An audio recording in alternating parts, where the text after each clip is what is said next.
प्यारे दोस्तों, आज हम आपको एक जनाजे का वाक़या सुनाने वाले हैं, वो भी जिन्नात का जनाजा। एक जिन्नात का जनाजा एक हाजी जी ने पढ़ा दिया। उसके बाद उनके साथ जो हुआ उसे सुनकर आप भी हैरान रह जाएंगे। वीडियो में आगे बढ़ने से पहले आप इस वीडियो को लाइक ज़रूर करें। तो चलिए शुरू करते हैं। दोस्तों, ये वाक़या बहुत पुराना है। किसी गांव में एक हाजी जी रहते थे जिनका नाम हाजी कुदरतुल्लाह साहब बताया जाता है। आपको दीनों दुनिया का बहुत इल्म था और सारा गांव आपके इल्म की वजह से आपकी बहुत इज्जत करता था। बहुत से लोग आपसे इल्म हासिल करते, यहाँ तक कि लोग अपने बच्चों को आपके पास दीन की तालीम के लिए भेजा करते थे ताकि बच्चे कुछ सीख सकें। आप बच्चों को सहाबा और अंबिया के वाक़यात सुनाया करते थे। इस मस्जिद के करीब ही एक पेड़ था। आप इसके नीचे बैठ जाते और गांव वालों को इल्म सिखाते रहते। हाजी कुदरतुल्लाह साहब बहुत नरम दिल के थे और किसी के लिए दिल में बुग़्ज़ या नफ़रत नहीं रखते थे और ना ही इनको अपने इल्म पर किसी किस्म का कोई गुरूर था। जब भी किसी को इनकी ज़रूरत पड़ती तो वो फ़ौरन हाजिर हो जाते। आपने बहुत से लोगों की नमाज जनाजा भी पढ़ाई थी। जब कभी आपको बुलाया जाता तो आप बिला झिझक चले जाते।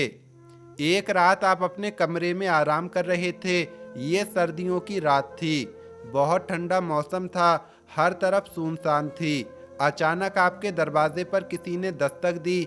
आपने जाकर दरवाज़ा खोला तो देखा कि सामने सफ़ेद लिबास में नूरानी शक्ल वाला एक शख्स खड़ा हुआ था। उस शख्स के दाएं और बाएं दो आदमी सामने हाथ बांधे खड़े थे। उस शख्स ने आपको सलाम किया और फिर बोला, क्या ये हाजी कुदरतुल्लाह साहब का घर है? हाजी साहब ने कहा, जी हाँ। तो वो शख्स कहने लगा, मेरे भाई का इंतकाल हो गया है।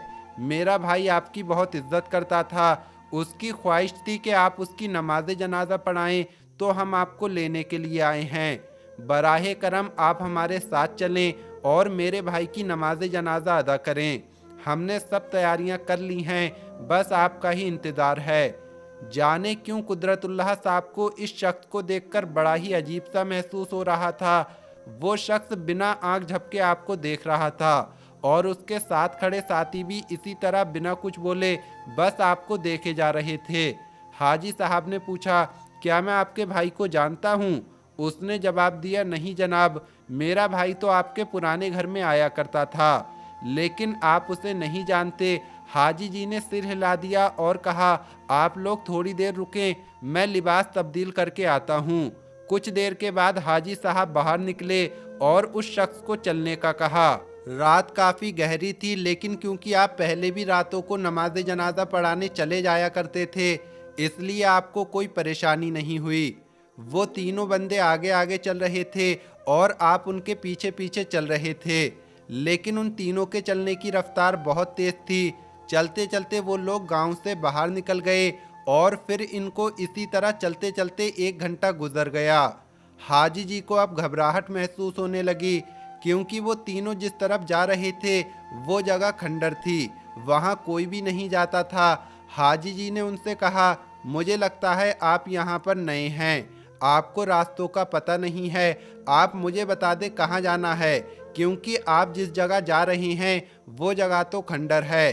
पहले वाला शख्स रुका और हाजी जी से बोला, ए आदमजात, तुम फिक्र ना करो, हम बिल्कुल ठीक जगह जा रहे हैं। हाजी साहब उसकी बात सुनकर डर गए और सोचने लगे कि इस शख्स ने मुझे आदमजात क्यों बुलाया। ये मुझे मेरे पुराने घर से जानता है, लेकिन उस वक्त तो मेरे घर में कोई भी नहीं होता था। ये बात पता नहीं उस शख्स ने कैसे सुन ली। वो कहने लगा, देखें, ये मेरे भाई की ख्वाहिश थी और मैं आपको बता दूं कि हम मुसलमान जिन हैं।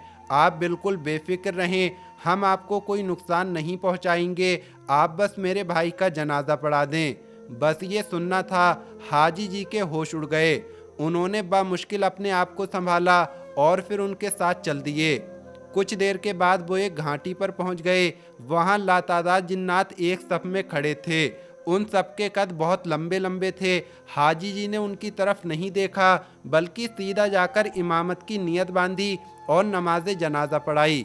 नमाज जनाजा के बाद पहले वाला जिन आपके पास आया और आपका शुक्रिया अदा किया اور ایک کوئلہ آپ کی ہتھیلی پر رکھ دیا اور کہا یہ ہماری طرف سے ہدیہ ہے۔ حاجی صاحب بہت گھبرائے ہوئے تھے۔ اس شخص نے پھر سے کہا اب ہمیں چلنا چاہیے کیونکہ ہمیں بہت دور جانا ہے۔ حاجی صاحب اپنی منزل کی طرف چلنے لگے کہ انہیں پیچھے سے اللہ حافظ کی آواز آئی۔ انہوں نے پیچھے مڑ کر دیکھا تو وہاں کوئی نہیں تھا۔ اس کے بعد آپ پر ایسی وحشت طاری ہوئی، یعنی حاجی جی پر ایسی وحشت طاری ہوئی کہ آپ کا جسم اتنی سخت سردی میں بھی پسینے پسینے ہو گیا اور حاجی جی بے ہوش ہو گئے۔ جب آپ کو ہوش آیا تو آپ اپنے گھر میں تھے۔ گھر والے آپ کے آس پاس جمع ہو گئے۔ ان کی بیوی نے بتایا کہ آپ دروازے پر بے ہوش ہو گئے تھے تو ہم آپ کو اندر لے آئے۔ آپ 3 دن سے بے ہوش ہیں اور سخت بخار میں مبتلا ہیں۔ حاجی جی بڑے حیران ہوئے اور سوچنے لگے میں تو اسی جگہ پر بے ہوش ہو گیا تھا تو گھر پر کیسے پہنچا، اور پھر سارا ماجرا اپنے گھر والوں کو بتا دیا۔ سب گھر والے اس واقعے سے بڑے حیران ہوئے۔ اگلے دن حاجی صاحب کو وہ کوئلہ یاد آیا۔ انہوں نے جیب سے کوئلہ نکالنے کے لیے ہاتھ ڈالا تو ہاتھ میں ہیرا آ گیا۔ انہوں نے اللہ تعالیٰ کا شکر ادا کیا کہ وہ صحیح سلامت اپنے گھر پہنچ گئے اور شکرانے کے نوافل بھی ادا کیے۔ یہ واقعہ حاجی جی اپنی ساری زندگی میں کبھی نہ بھولے، اور بھولتے بھی کیسے، یہ تو بڑا عجیب ہی واقعہ تھا۔ دوستو، اکثر لوگ کہتے ہیں کہ یہ واقعہ سچا ہے اور یہ واقعہ ایک پرانے رسالے سے لیا گیا ہے، تو ہم نے سوچا کہ کیوں نہ آپ لوگوں کو بھی سنایا جائے۔ آپ کو یہ واقعہ کیسا لگا اور آپ اس کے بارے میں کیا رائے رکھتے ہیں کمنٹ باکس میں ضرور بتائیں۔ اس ویڈیو کو لائک ضرور کریں۔ ملیں گے اگلی ویڈیو میں۔ السلام علیکم، اللہ حافظ۔